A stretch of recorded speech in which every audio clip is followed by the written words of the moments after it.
వాక్యం చూడండి. హెబ్రీ పత్రిక 7వ అధ్యాయం 26వ వచనం. పవిత్రుడును నిర్దోషియు నిష్కల్మషుడును పాపులలో చేరక ప్రత్యేకంగా ఉన్నవాడును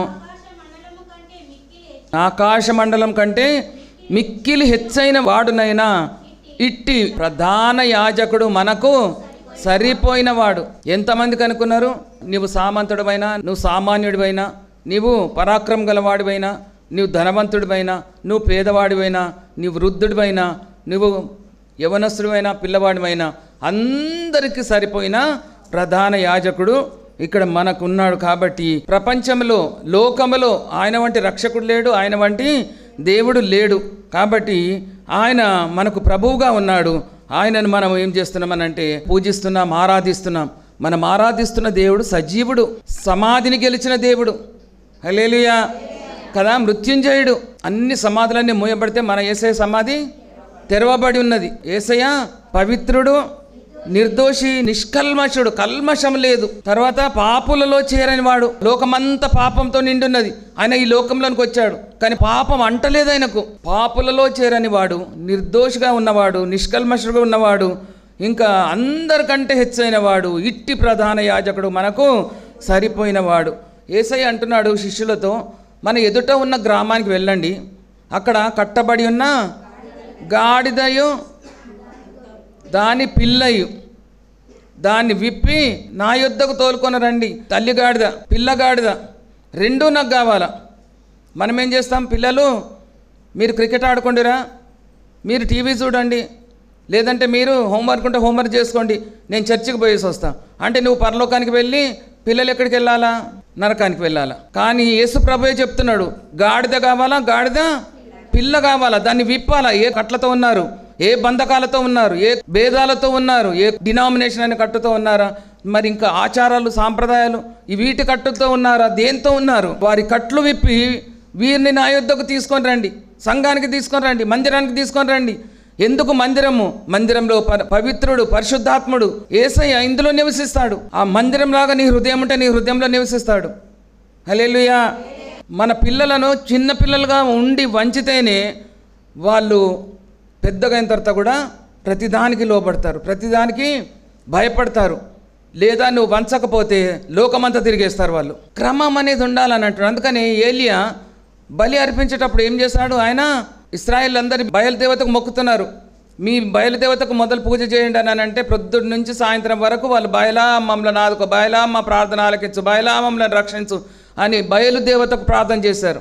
కానీ ఎక్కడ కూడా చప్పుడు లేదు. వాళ్ళు కోసుకుంటున్నారు, రక్తాలు అవుతున్నారు, ఈ డ్యాన్సులు చేస్తున్నారు, కేకలు వేస్తున్నారు, అయినా కానీ ఎవరు కూడా చప్పుడు చేయలేదు. అయితే ఏలియా వాళ్ళని పిలిచి, ఇప్పుడు నా దగ్గరికి రండి, మరి మీ దేవుడు గొప్పడా నా దేవుడు గొప్పడా అని చెప్పేసి మొట్టమొదలు పడిపోయిన బలిపీఠాలని సరిచేశాడు. తర్వాత కట్టెలు పేర్చాడు. ఎందుకు పేర్చాడు? కట్టెలన్నీ అట్లా పడేయచ్చు కదా. క్రమం ఉండాలి. అన్ని క్రమముతో ఉంటేనే ఆకాశం నుండి అగ్ని దిగి వచ్చింది. హల్లెలూయా, హల్లెలూయా. అందుకని మనం కూడా నేను చెప్పేదాన్ని భయం భక్తితో ఉండడం కాదు.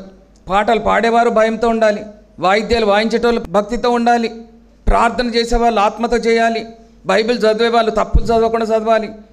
ఈలాగూ ఎవరెవరు ఏమేం పని చేస్తున్నారో అది దేవునికి భయం భక్తి కలిగి చేస్తే ఒక వినూత్నమైన కార్యం దేవుడు చేయబోతున్నాడు. హల్లెలూయా, హల్లెలూయా. మీరు వెళ్ళకంటే ముందే అది నీకు జరుగుతుంది. నా దేవుడు నీకేం కావాలో అడగకంటే ముందే ఇవ్వబోతున్నాడు. నువ్వు ఎన్ని విధాలుగా నువ్వు ప్రార్థన చేసినా అవన్నీ వినే దేవుడు, కానీ కరెక్ట్ టైంలో నీకు ఆన్సర్ ఇస్తాడు. ఇప్పుడు కాదు నీకు ఆన్సర్ ఇచ్చేది. నాకు ఎంత ప్రార్థన చేసి నాకు ఏమనిపిస్తుందంటే అనుకూల సమయంలో నీ మొర ఆలకించేది, రక్షణ దినమందు నిన్ను ఆదుకుంటున్నా. ఎప్పుడైతే ఎమర్జెన్సీ ఉందో అప్పుడు నిన్ను ఆదుకుంటున్నా. 5 రొట్టెలు 2 చేపలు 5,000కు పంచకంటే ముందు ఏం చేశాడు? దేవుడు పంక్తులుగా కూర్చోబెట్టాడు. క్రమంగా ఉన్నది కాబట్టి అక్కడ అద్భుత కార్యం జరిగింది. క్రమం లేకపోతే అక్రమము విస్తరిస్తుంది. కాబట్టి ప్రతి ఒక్కరూ క్రమం కలిగి ఉండాలని మనము మందిరానికి వస్తున్నాం. దేని కొరకనంటే ఆత్మీయ మేత కొరకు వస్తున్నాం. ఈ దిన వాక్యం అసలు ఏంటి అంటే త్రిత్వంలో ఏకత్వం. అయితే దేవుని దగ్గరకు వస్తున్నాం. మీకు 3 దేవుళ్ళు కదా, మీకు 3 సృష్టికర్తలు పెట్టుకున్నారు కదా అని అన్యులు మనల్ని అడుగుతారు. మనకున్నది ఒకే ఒక దేవుడు, ఆ ఒక్కడే, ముగ్గురే ఒక్కడు. ఎలాగూ అని అంటే మనం నిరూపించాలి. ఇలాగ ఎవరైనా అడిగితే కూడా నా ముగ్గురిని ఎలాగో ఒక్కరిగా చేస్తున్నానో మనం గమనిస్తాం. చూడండి, ఆత్మీయ మేత కొరకు మనం ఇక్కడ వస్తున్నాం. మనకు తెలివంది మనం నేర్చుకొని పోతున్నాం. ఆ తెలివంది మనం నేర్చుకొని మనం ఇతరులకు మనం చెప్తున్నాం. అవునా? బైబిల్ మనం చదివితే మనల్ని లోకం చదువుతుంది. మనమే లోకానికి బైబిల్. బ్రదర్ ఆర్ఆర్కే మూర్తి దగ్గరికి ఒక యవనస్తుడు వచ్చాడంట. సార్ నేను ఒక ప్రశ్న అడుగుతానండి అని. ఏంటయ్యా అని అంటే 5 కాండాలు ఉన్నాయి కదా, ఆది కాండం, నిర్గమ కాండము, లేవియా, సంఖ్య, ద్వితీయోపదేశ కాండం 5 ఉన్నాయి కదా, సువార్తలు ఎందుకు అయ్యా మరి 4 ఉన్నాయి? మత్తయి సువార్త, మార్కు సువార్త, లూకా సువార్త, యోహాను సువార్త 4 ఎందుకు ఉన్నాయి అంటే, సువార్తలు అంటే మంచి ప్రకటన, అంటే మంచి, వార్త అంటే ప్రకటన, మంచి ప్రకటనలు, అది 4 ఉన్నాయి. అవునయ్యా 4 ఉన్నాయి. 5వది నువ్వు నేనే. హల్లెలూయా. 5వది ఎందుకు లేదు సువార్త అంటే, ఒక్కరు రాస్తే అది కామెంట్ అవుతుంది. మరి ఎందుకు 4 రాస్తారు అని అంటే, 4 రాస్తారు కాబట్టి, ఒకరు కాకపోతే ఒకరు రూఢిపరుస్తున్నారు, ఒకరు కాకపోతే ఒకరు రూఢిపరుస్తున్నారు, 4 రాశారు. 5వది ఎవరు అని అంటే, నిన్ను నన్ను లోకం చదువుతుంది కాబట్టి లోకానికి మనం బైబిల్. చాపలు కొడదాం. హల్లెలూయా, హల్లెలూయా. కాబట్టి ఆత్మీయ మేత కొరకు వస్తున్నాం మనం. ఆత్మీయ మేత ఎన్ని రకాలుగా ఉన్నది. ఆ మేత మనం మేసి ఎలాగో ఫలించాలి. నువ్వు ఇక్కడ నేర్చుకుంటున్నావు, మళ్ళీ ఎలాగో ఫలిస్తావు. ఫలించడము 3 రకాలు: 30 అంతలుగా, 60 అంతలుగా, 100 అంతలుగా ఫలిస్తున్నాం. కాబట్టి మనం మేసే ఆత్మీయ మేత 3 రకాలుగా ఉంటుంది. నువ్వు దేంట్లో ఉన్నావు? ఇప్పుడు నువ్వు త్రాసులో తూకం వేసుకోవాలా? నువ్వు 30 అంతలుగా ఉన్నావా? నువ్వు 60 అంతలుగా ఉన్నావా? నువ్వు 100 అంతలుగా ఫలిస్తున్నావా? చూడండి, యోహాను 10వ అధ్యాయం 9వ వచనం, నేనే ద్వారం అంటున్నాడు. ఆ ద్వారము అని అంటే మనం డోర్ ఓపెన్ చేస్తేనే లోపలికి వస్తాం. మార్గం అంటే ఇప్పుడు ఇక్కడ బెతెస్దా మినిస్ట్రీస్ ఎక్కడ ఉందంటే ఇలాగెళ్ళండి చర్చ్ ఇక్కడ ఉందని అంటారు. కానీ ద్వారం ఎలాగుంటుంది? ఇక్కడికి వచ్చిన తర్వాత తాళం వేస్తున్నదంటే ఎట్లా వస్తారు? రాలేరు. కాబట్టి ద్వారమే యేసయ్య. యేసయ్యమంటుడు నేనే ద్వారాన్ని, ఎవడైనాను వాడు రక్షింపబడితేనే లోపల ప్రవేశిస్తాడు, లోపలికి పోవచ్చు, బయటికి వచ్చుచు. వాడు లోపల మేత మేస్తున్నాడు, బయట కూడా. వాడు ఏంటంటే ఎవరికైతే చెప్పుచున్నాడో ఆత్మీయంగా మేళ్ళు, ఆత్మీయంగా అభివృద్ధి. మాకు చాలా ఆశ, ఏదైనా విన్నామనంటే అది ఎవరికి చెప్పాలి, మంట మండుతుంటుంది గుండెలో. మేము తప్పు పని చేసినాం, మేము కొద్ది ధైర్యం చేయలేదు. నేను ఫస్ట్ టీవీ పరిచయం చేసినప్పుడు మేము కూడా ఫ్రీగా మీటింగ్స్ పెడితే మేము అందరిలాగా అందరికీ తెలిసిపోతుండే, మనది కూడా చాలా పెద్ద అయిపోతుండే. కానీ మాకు వెనుక సపోర్ట్ ఎవరు లేక, ఎవరు కూడా మనకు అంత స్పాన్సర్ చేయక, మనము ఇలాగూ ఇంకా చిన్న చిన్న సంఘాలు పెట్టుకొని ఉన్నాం. వాళ్ళందరూ ఫ్రీగా పెట్టేస్తారు మీటింగ్స్ అన్ని. కొన్ని ఎక్కువ డబ్బులు తీసుకుంటారు కాబట్టి వాళ్ళకి అక్కడ అడ్జస్ట్ అయిపోతున్నది. నాకు చాలా ఆశ ఏంటనంటే, నిజమే, నేను దినము రాత్రి నేను సేవ చేయాలి. ఇక్కడ యోహాను 10:9 లాస్ట్లో ఏమంటుండంటే, మేత మేయిస్తుండేను. ఇది మామూలు మేత. ఏం తిన్నావు ఇవ్వాలనంటే అన్నం పప్పు తినేసి వచ్చిన అంటే మనం ఎట్లా చెప్తాము? పప్పే ఉన్నది రండి, అంతే ఉన్నది. అది లేక ఎంతో మంది ఉన్నారు. దేవుడు కూడా చెప్తున్నాడు, 30 అంతలు ఫలించేవాడు మేత మేయిస్తున్నాడు లోపలికి బయటకు, కానీ వాడు రక్షింపబడిన వాడై ఉన్నాడు. హల్లెలూయా. వాడు లోపలికి పరలోకానికి వెళుతూ బయటకు వస్తూ మేత మేయిస్తున్నాడు. చూడండి హెచ్కేల్ 34:14.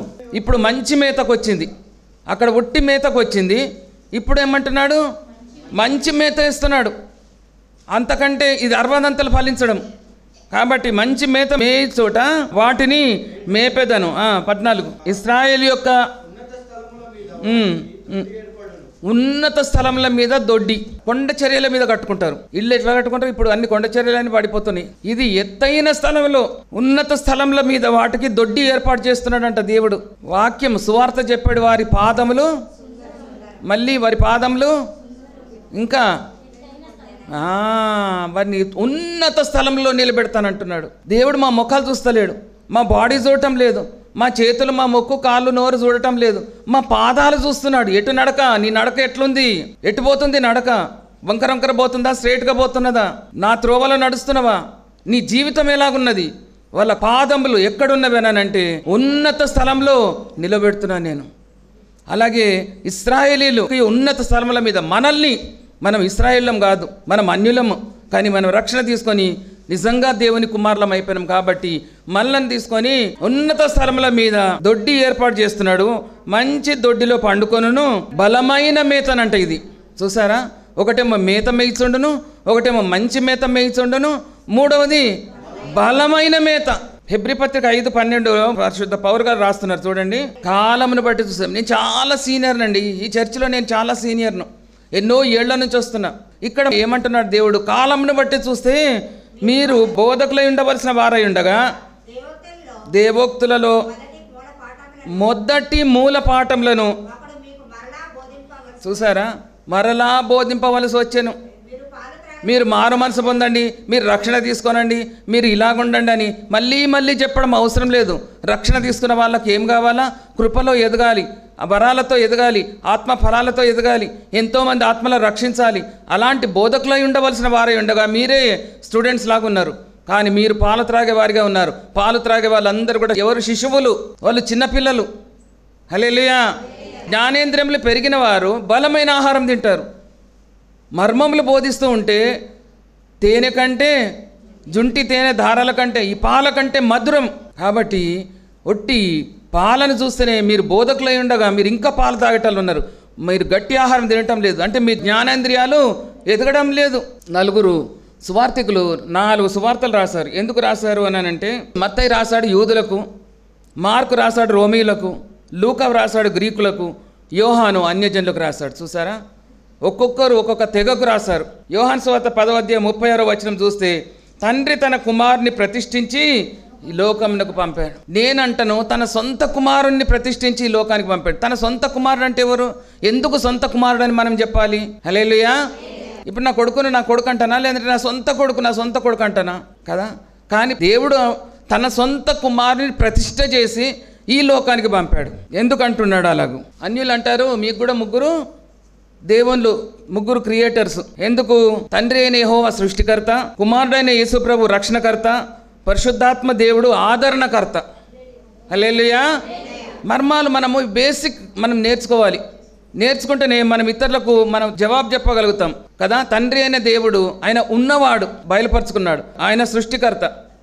కుమారుడైన దేవుడు ఆయన రక్షణకర్త, రక్షకుడు. పరిశుద్ధాత్మ దేవుడు ఆదరణకర్త. యోహాను 14 అంటాడు, నేను వెళ్ళాలి, నేను వెళ్ళిన తర్వాత ఆదరణకర్త. యేసుప్రభు మన లోపలికి రాడు, యేసుప్రభు మనతో ఉంటాడు. ఆయన నరావతారికి వచ్చాడు కాబట్టి నీకు తోడుగా ఇమ్మానుయేలు దేవుడు. ఆయన నీకు ప్రక్కకు నీ ఫ్రెండ్ ఎలాగో నడుస్తాడో, నీ తండ్రి ఎలాగో నిన్ను పట్టుకొని వెళ్తాడో, అలాగూ యేసుప్రభు పట్టుకొని వెళ్తాడు. నీ ఇమ్మానుయేలు దేవుడు ఆయన. కానీ పరిశుద్ధాత్మ దేవుడు నీతో ఉంటాడు, నీలో ఉంటాడు. నీ లోపలికి రావడానికి ఆయన ఆత్మరూపుడు కాబట్టి ఇది మనం తెలుసుకోవాలి. ఆయన ఆదరణకర్త, ఆయన లోపల ఉంటాడు. అందుకనే ఎంతమంది ఏడుస్తూ ఉంటే, ఎంతమంది ఓదార్చిన వాళ్ళు ఓదార్పు పొందని వాళ్ళకు ఉన్నది కదా. రాహేలు తన పిల్లల విషయం ఏడుస్తూ ఇంతవరకు అది ఓదార్పు పొందని వాళ్ళకు ఉన్నది. ఎందుకు? పరిశుద్ధాత్ముడు రాకంటే ముందు, యేసుప్రభు రాకంటే ముందు రాహేలు చచ్చిపోయింది. అందుకని ఓదార్పు లేదు. కానీ మనకు ఓదార్పు ఉన్నది. ఎంతమంది చెప్పినా మనం ఏడుస్తూనే ఉంటాం. యోహాను 1:1 ఆదియందు వాక్యం ఉండెను, వాక్యమే దేవుని యొద్ద ఉండెను, వాక్యమే దేవుడై ఉండెను. ఆదికాండం 1:1 ఆదియందు దేవుడు భూమిని ఆకాశంను సృజించెను. దేవుడు అనేది ఆదియందు మొట్టమొదలు దేవుడు భూమిని ఆకాశంను సృజించాడు. ఆదియందు వాక్యం ఉండను, వాక్యమే దేవుని యొద్ద ఉండెను, వాక్యమే దేవుడు. అదే దేవుడు ఇక్కడ కూడా, అదే దేవుడు అక్కడ కూడా, అదే దేవుడు, ఒక్కడే దేవుడు. కొలస్సీ 1:16 చూడండి. ఏలైనగా ఆకాశమందున్నవి భూమి అందున్నవి దృశ్యమైనవి కానీ అదృశ్యమైనవి కానీ, అవి సింహాసనంలైనను ప్రభుత్వంలైనను ప్రధానులైనను అధికారంలైనను సర్వమును ఆయన యందు సృజించబడెను. ఆయన యందు అనగా యేసు ప్రభువు. అందుకనే సామెతలు 8వ అధ్యాయంలో అంటాడు అన్నట్టు, ఆ అనాది కాలంలోనే జగదుత్పత్తికి ముందే నేనున్నాను అంటున్నాడు. ఈయన మొన్న 2000 సంవత్సరాల ముందు ఉన్న దేవుడు కాదు. యేసుక్రీస్తు ఎప్పటి నుంచి ఉన్నాడు? అనాది కాలం, అంటే ఆదికి ముందు అనాది కాలం. అంటే మూడవది యోబు 33:4 దేవుని ఆత్మ నన్ను సృజించాడు. ఇది పరిశుద్ధాత్మ దేవుడు. అక్కడ భూమి ఆకాశంలను దేవుడు సృజించాడు. ఇక్కడ యేసు ప్రభు అన్నిటినీ ఆయన యందు సృజించబడ్డవి. ఇక్కడ పరిశుద్ధాత్మ దేవుడు కూడా ఏమంటున్నాడు? దేవుని ఆత్మ నన్ను సృజించాను. ఆత్మ, ఆయన ఆత్మస్వరూపి. వీళ్ళు ముగ్గురు కలిసి ఒక్కరు కలిసి ముగ్గురు. ఎలాగో ఒక్కరు కలిసి ముగ్గురు ఉన్నారు? ఆదికాండం 18వ అధ్యాయం 1వ వచనంలో అంటాడు, మమ్రే దగ్గర సింధూర వనంలో ఉన్న గుడారము దగ్గర అబ్రహాము ఎండవేళ గుడారము యొద్ద కూర్చొని ఉండెను. ఆయన కన్నులెత్తి చూడగా ఆయనకు యెహోవా కనబడెను. ఎవరు కనబడ్డారు? యెహోవా ఒక్కడే కనబడ్డాడు అక్కడ. మళ్ళీ తర్వాత దగ్గరికి వచ్చి చూసిన తర్వాత ముగ్గురు కనబడుతున్నారు. ఆ ఒక్కడే ముగ్గురు, ముగ్గురే ఒక్కడు. హల్లెలూయా. మనకు ముగ్గురు దేవుళ్ళు కాదు, మనకు ఎంతో మంది దేవుళ్ళు కాదు, మనకు ఒక్కడే ఒక్క దేవుడు, మనకు సరిపోయిన వాడు. హల్లెలూయా. అందుకని మనల్ని తయారు చేసేటప్పుడు ముగ్గురున్నారు, మనం పని చేసేటప్పుడు ముగ్గురున్నారు, మనం చచ్చిపోయేటప్పుడు కూడా మనల్ని తీసేటప్పుడు కూడా ముగ్గురున్నారు. ఎలాగూ? ఆదికాండం 1:26 దేవుడు మన స్వరూపంలో మన పోలికలో అంటున్నాడు. ఆయన ఒక్కడే మన అని అంటున్నాడు. అది అండర్లైన్ చేసుకోండి. దేవుడు మన స్వరూపంలో అంటున్నాడు. 27 దేవుడు తన స్వరూపం అంది అంటున్నాడు. ఒక్కడే. అక్కడ మన ముగ్గురు కలిసి ఒక్కడే అంటున్నాడు. అందుకని ముగ్గురు ఒక్కడే, ఒక్కడే ముగ్గురు. ఇక్కడ తన స్వరూపం మందు అక్కడ నరుని చేశాడని. అందుకని మనే తన, తననే మన అని. అయితే ఆయన చేసేటప్పుడు ముగ్గురు కలిసి మనల్ని చేశారు. తండ్రి, కుమార, పరిశుద్ధాత్ముడు ముగ్గురు కలిసి ఆదామును చేశాడు, మానవుని చేశాడు. ఆదికాండం 11వ అధ్యాయము 7వ వచనం చూస్తే నరులు కట్టిన గోపురాన్ని, ఆ కట్టడాన్ని మనము దిగిపోయి చూద్దామంటున్నాడు. మనము అంటే ముగ్గురు కలిసి దిగిపోయి చూద్దాము. ముగ్గురు ఒక్కటిగా దిగొస్తున్నారు. లూకాసు వార్త 12వ అధ్యాయం 20వ వచనంలో ఒకడు ధనవంతుడు ధాన్యమంతా కొట్లలో కూర్చుకొని వాడు ఏమంటున్నాడు? నా ప్రాణమా తినుము త్రాగుము సుఖించుమనంటే దేవుడు ఏమంటున్నాడు? వెర్రివాడా, ఈ రాత్రి నీ ప్రాణం అడుగుచున్నారు. అవునా? ఇక్కడ ప్లూరల్ వచనం, బహువచనం వాడుతున్నాడు. వెర్రివాడా, ఈ రాత్రి దేవుడు నీ ప్రాణమును అడుగుచున్నారు. ముగ్గురు కలిసి అడుగుతున్నారు, ముగ్గురు కలిసి నీ ప్రాణాన్ని తీసేస్తున్నారు. అందుకని మనల్ని తయారు చేసినప్పుడు, మనల్ని సృజించినప్పుడు ముగ్గురున్నారు, మనం పని చేస్తుంటే ముగ్గురున్నారు, మనం చచ్చిపోయి కదా ఎత్తబడుతున్నప్పుడు కూడా, మనల్ని తీసివేసేటప్పుడు కూడా ముగ్గురు కలిసి మనల్ని తీసివేస్తున్నారు. హల్లెలూయా. కాబట్టి పాత నిబంధనలు ఇవి, క్రొత్త నిబంధనలో ముగ్గురు కలిసి ఒకటే. ఏది అంటే మత్తయి సువార్త 3:16లో యేసు బాప్తిస్మం తీసుకొని ఒడ్డుకు రాగానే పరిశుద్ధాత్మ పావురాకారంలాగా, యేసు ప్రభు ఏమో బాప్తిస్మం తీసుకున్నాడు, పరిశుద్ధాత్మ పావురాకారంగా దిగొచ్చింది. పైన తండ్రి ఏమని మాట్లాడుతున్నాడు? ఇదిగో ఈయనే నా ప్రియ కుమారుడు, ఈయన యందు నేను ఆనందిస్తున్నాను. ముగ్గురు ఒకటేసారి అక్కడ, తండ్రి, కుమారుడు, పరిశుద్ధాత్మ ముగ్గురు ఒకటేసారి ఉన్నారు. తండ్రి అక్కడ మేఘంలోంచి మాట్లాడుతున్నాడు, కుమారుడు బాప్తిస్మం తీసుకున్నాడు, ఒడ్డుకొచ్చాడు, పరిశుద్ధాత్మ పావురాకారంగా ఆయన మీద దిగినట్టు చూస్తున్నాం. ముగ్గురు కలిసి ఒకటే. లూకాసు వార్త 2వ అధ్యాయంలో కూడా మరియమ్మ ప్రార్థన చేస్తుంటే గాబ్రియేలు దూత వచ్చి సర్వోన్నతుని శక్తి నిన్ను అమ్ముకుంటుంది, మరియా భయపడకుము, సర్వోన్నతుని శక్తి అనగా పరిశుద్ధాత్మ నిన్ను అమ్ముకుంటుంది, నీకు పుట్టబోయే శిశువు యేసు అనబడును, పరిశుద్ధాత్మ ద్వారా నీకు శిశువు పుట్టబోతున్నాడు, ఆయన పేరు యేసు అనబడుతున్నాడు. అంటే యేసు ప్రభు లోపల అక్కడ గర్భం దాల్చింది. చూసావా? ఇక్కడనేమో పరిశుద్ధాత్ముడు మాట్లాడుతున్నాడు, అక్కడ తండ్రి పరిశుద్ధాత్మ నిన్ను కమ్ముకున్నది. లూకాసు వార్త 2వ అధ్యాయంలో మరియా భయపడకము, సర్వోన్నతుని శక్తి నిన్ను కమ్ముకున్నది. అంటే దేవుడి శక్తి నిన్ను కమ్ముకున్నది, నీకు పుట్టబోయే శిశువు కుమారుడు, తర్వాత పరిశుద్ధాత్మ దేవుడేమో అక్కడ మాట్లాడుతున్నట్టు మనం చూస్తున్నాం. కాబట్టి ముగ్గురు కలిసి అక్కడ ఒక్క కార్యం చేస్తున్నట్టు మనం చూస్తున్నాం. అపోస్తల కార్యములు 17:3 అవశ్యకమనియు నేను మీకు ప్రచురం చేయి యేసే క్రీస్తయి ఉన్నాడనియు లేఖనంలో నుండి దృష్టాంతంలో నెత్తి విప్పి చెప్పుచూ వారితో తర్కిస్తూ మాట్లాడుతున్నాడు. పరిశుద్ధ పౌలు గారు బైబిల్లో సంగతులు, మర్మాలు ఎత్తి విప్పి చెప్పాల. మనం బుక్స్ చదువుతాము, నావల్స్ చదువుతాము, మామూలు బుక్స్ చదువుతాము, అవి ఇలాగ ఎవరన్నా మనకు వివరిస్తారా? మామూలుగా చదువుకుంటూ పోతేనే అది అర్థమవుతూ ఉంటుంది. కానీ ఇది దృష్టాంతముల ద్వారా ఎత్తి విప్పి చెప్పాలంట, దాన్ని అండర్స్టాండ్ చేయించాల. అందుకని నపుంసకుడు యెరూషలేము నుండి గాజాకు వెళ్తుంటే అక్కడ యెషయా గ్రంథం చదువుతుంటే ఆయనకు బోధపడతలేదు. అప్పుడు ఏమంటున్నాడు? ఫిలిప్పు ఆత్మ ద్వారా వచ్చేసాడు, ఆయన నడిచిరాలే, ఆయన పరిశుద్ధాత్మ ద్వారా ఆయన రథంలోకి వచ్చాడు. నీవు చదువుతున్నది గ్రహిస్తున్నావంటే నాకు ఎవడు బోధించకుంటే, ఎవడు చెప్పకపోతే నాకు ఎలాగ అర్థమవుతుంది? అప్పుడు ఎవరి గురించి? యేసు ప్రభుని గురించి చెప్తున్నాడు. ఆయన వదకు తేబడిన గొర్రె పిల్లవలే బొత్సు కత్తిరించవాని గొర్రెపిల్ల మౌనంగా ఉండున్నట్లు అని యేసు ప్రభుని గూర్చి ఇది రాశారని ఆయన విప్పి చెప్పే వరకు ఆయన ఏమన్నాడు? ఇక్కడ నీళ్ళు వచ్చేసినాయి కదా, నాకు బాప్తిస్మం ఇవ్వని. అక్కడ ఒక ఆత్మ రక్షింపబడ్డది. చప్పలు కొడదాం హల్లెలూయా, గట్టిగా హల్లెలూయా, హల్లెలూయా. యోహాను సువార్త 10వ అధ్యాయం 30వ వచనంలో సొంత కుమారుడు అని అన్నాడు, కానీ పరిశుద్ధ పౌలు గారు కూడా రాస్తాడు అక్కడ సొంత కుమారుడని. తర్వాత లూకాసు వార్త 3వ అధ్యాయం 38వ వచనం కేయినాను ఏనోషుకు, ఏనోషు షేతుకు, షేతు ఆదాముకు, ఆదాము దేవునికి కుమారుడు. ఎందుకు దేవుని సొంత కుమారుడు అని ఇక్కడ చెప్పాల్సి వచ్చింది అని అంటే, కేయినాను ఏనోషుకు, ఏనోషు షేతుకు, షేతు ఆదాముకు, ఆదాము దేవునికి కుమారుడు. అంటే దేవుని కుమారుడు అని ఆదాము. ఇప్పుడు యేసుప్రభు కూడా దేవుని కుమారుడే, ఇప్పుడు ఆదాము కూడా దేవుని కుమారుడే. ఫేస్బుక్ కానీ సోషల్ మీడియా అందరు కూడా ఇదే అంటున్నారంట. ఎందుకు యేసుప్రభు ఒక్కడే దేవుడు అన్నట్టు చెప్తారు? ఎందుకు? అక్కడ యూస్ అని గారడివాడు, వాడు కూడా దేవుని కుమారుడు అని చెప్పుకుంటున్నాడు. తర్వాత ఇక్కడ ఆదాము దేవుని కుమారుడు. కీర్తనలు 2:7 నేడు నేను నిన్ను కనియున్నాను, నీవు నా కుమారుడు అని దావీదు మహారాజుని గురించి ఆయన రాసుకుంటున్నాడు. కాబట్టి ఇక్కడ ఎంతమంది కుమారులై ఉన్నారు? వీళ్ళందరూ కుమారులే కదా. ఇర్మియా 31:9 ఇశ్రాయేలుకు నేను తండ్రిని కానా అంటున్నాడు, దేవుడే అంటున్నాడు.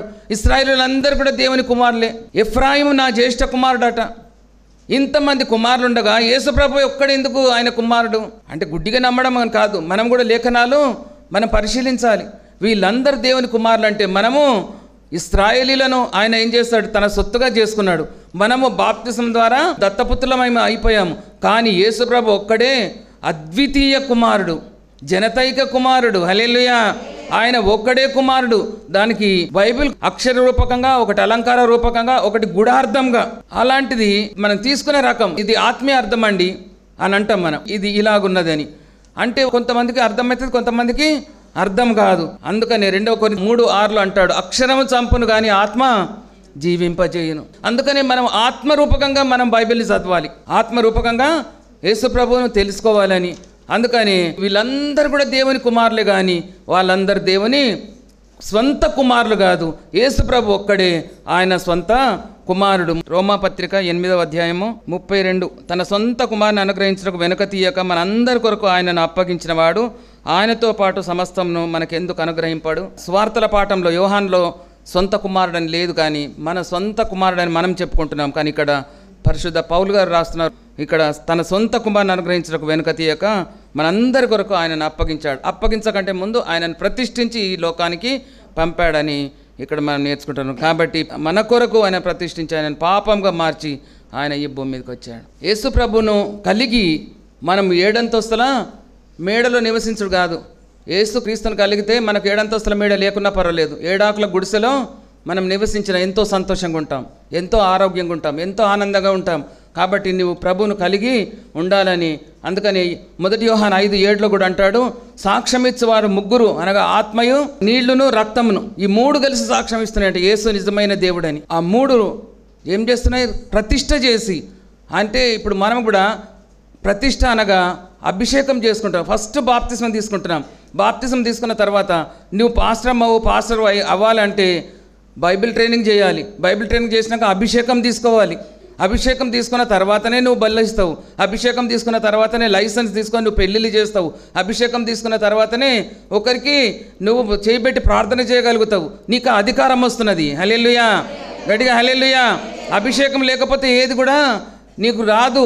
కాబట్టి అందుకనే దేవుడు తన సొంత కుమారుణ్ణి ప్రతిష్ఠించాడు, ఆయనకు అభిషేకం చేశాడు, ఆయనను ఈ లోకానికి పంపాడు. ఎందుకు ఈ లోకానికి పంపాడంటే ఇంతమందికి ఆయన సేవ చేయాలి, ఇంతమందిని రక్షించాలి, ఇంతమందిని ఆయన తండ్రితో సమాధానపరచాలి. అంత పెద్ద పని పెట్టుకొని ఆయన ఈ లోకానికి వచ్చాడు. కాబట్టి త్రిత్వమే ఏకత్వము, ఏకత్వంలో త్రిత్వం ఉన్నదని. ధనవంతుడు లాజరు, ధనవంతుడికి డబ్బున్నది, శరీర స్వస్థత ఉన్నది, కానీ ఆత్మరక్షణ లేదు. కానీ వాని ఇంట పడి ఉన్న లాజర్కు శరీర స్వస్థత లేదు, ఆత్మరక్షణ ఉన్నది. ఇద్దరు చచ్చిపోయారు, ఇద్దరు కూడా ఎత్తబడ్డారు. ఎక్కడికి వెళ్ళారు? ఆత్మరక్షణ లేనివాడు నరకానికి వెళ్ళాడు. స్వస్థత లేకున్నా ఆత్మరక్షణ ఉన్నవాడు అబ్రహాము రొమ్మన అనుకోవడానికి వెళ్ళాడు. హల్లెలూయా! హల్లెలూయా! నాకున్నది ఇంత అని, నాకు చాలా, నేను ఆడంబరంగా ఉన్నాను, నాకు చాలా డబ్బు ఉంది, చాలా బిల్డింగ్లు ఉన్నాయి, చాలా కార్లు ఉన్నాయి, మంచి ఆరోగ్యంగా ఉన్నా, అంత బాగున్నది. అందుకని ధనవంతుడు ఎన్నో సంవత్సరాల వరకు నీకు ఆహారం ఉన్నది, తినుము త్రాగుము సుఖించమంటే వెరివాడా అని అంటున్నాడు. ఇక్కడ ధనవంతుడు కూడా వాడు పాపం చేయలేదు, ఎవరిని చంపలేదు, ఎవరిని నష్టం కలిగించలేదు, వాడిదేదో వాడు తిన్నాడు, కానీ వాడు నరకానికి వెళ్ళిపోయాడు. ఎందుకు? తన వాకిట పడి ఉన్న ఆ లాజరుకు సహాయం చేయలేదు, సహాయం చేసే హ్యుమానిటీ లేదు, మానవత్వం లేదు. అలాంటి వాడు కాబట్టి వాడు చచ్చిపోగానే ఏమైపోయాడు? నరకానికి వెళ్ళిపోయాడు. కాబట్టి మనకు డబ్బు కంటే ఎక్కువగా, స్వస్థత కంటే ఎక్కువ ఏంటి అని అంటే ఆత్మరక్షణ ముఖ్యం. పరిశుద్ధ పౌలుకు కూడా ఎంత సేవ చేశాడు. ఆయన 31 సంవత్సరాల సేవ చేశాడట. ఎన్నో పత్రికలు రాశాడు, ఎన్నో సంఘాలు కట్టాడు. అయినా ఆయనకి ఏమున్నది? ఒంట్లో ముళ్ళున్నది, ఆయనకు స్వస్థత లేదు. మనం అనుకుంటున్నాం ప్రార్థన చేయగానే స్వస్థత వస్తుందని. దేవునికి చిత్తం లేనిది నీకు స్వస్థత రాదు. అందుకని పౌలు ఏమంటున్నాడు? అయ్యా నాకు ఈ ముళ్ళు తీసేవని 3 సార్లు అడిగాడంట.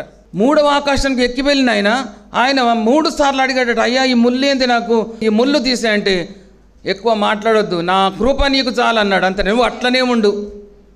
హల్లెలూయా, గట్టిగా హల్లెలూయా అనుకుంటుండొచ్చు. ఆమెకు ఎందుకు ఈ రోగం వచ్చింది, ఆయనకు ఎందుకు ఈ రోగం వచ్చింది అడగడానికి వీలే లేదు. అది దేవుని చిత్తం, దేవుని చిత్తం అయి ఉన్నది. కాబట్టి నువ్వేం చేయాలి, ఇలాగూ నువ్వు సఫర్ కావాలి. నువ్వు చనిపోయిన తర్వాత నా దగ్గరికి వస్తున్నావు, ఈ కొద్ది దినాలు నువ్వు శ్రమపడితే ఏముంది. కాబట్టి ఆయన అలాగే శ్రమపడి దేవుని సన్నిధికి చేరాడండి. హల్లెలూయా, గట్టిగా హల్లెలూయా. అందుకని మనకు శరీర స్వస్థత మనకు అక్కర ఉంది, కానీ ఆయన చిత్తం లేకపోతే శరీర స్వస్థత లేకుండా పర్వాలేదు, నాకు రక్షణ ముఖ్యం, నా ఆత్మ రక్షించుకో ప్రభా, నేను కరెక్ట్గా నేను స్ట్రైట్గా మీ దగ్గరికి వస్తానని ప్రభు మాట్లాడుతున్నాడు. ఎవరైనా నువ్వైనా నేనైనా మనకు స్వస్థత కొరకు కాదు, నా రక్షణ నా యుద్ధ నుండి తీసివేయకమని.